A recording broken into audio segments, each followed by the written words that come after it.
The 1,200 documents cover incidents from 1965 to 1985. They describe actual or suspected sexual abuse by volunteers or troop leaders.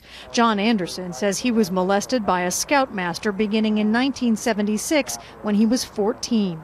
And this happened 35 years ago, and I did not understand how it affected my behavior. I would say, I'm fine.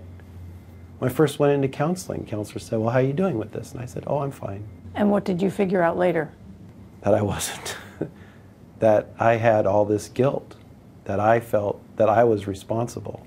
A 1965 file shows a Louisiana mother complained to a local sheriff that a scoutmaster had raped one of her sons and molested 2 others. The man confessed, but neither police nor the scouts pursued the charges, according to the files, to save the name of scouting.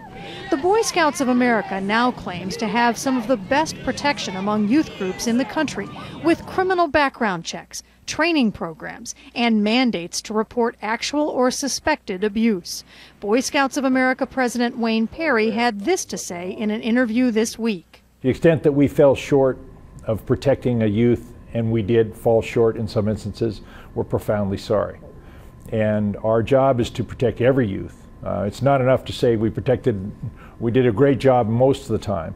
We have to be a great job all the time. Perry says the files are valuable because they're used to keep track of people who violated the Boy Scouts membership standards. The only purpose of these files is to keep people out, to keep them from re-entering Boy Scouts later on, and the files showed that that worked. But the files didn't always work. In 1966, an Indiana member of the Scouts was found guilty of sodomy and served 2 years in a reformatory. In 1978, he was let back into the Scouts on probationary status, where he was a member for 8 years.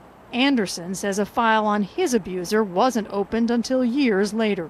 What does the release of these files mean to you?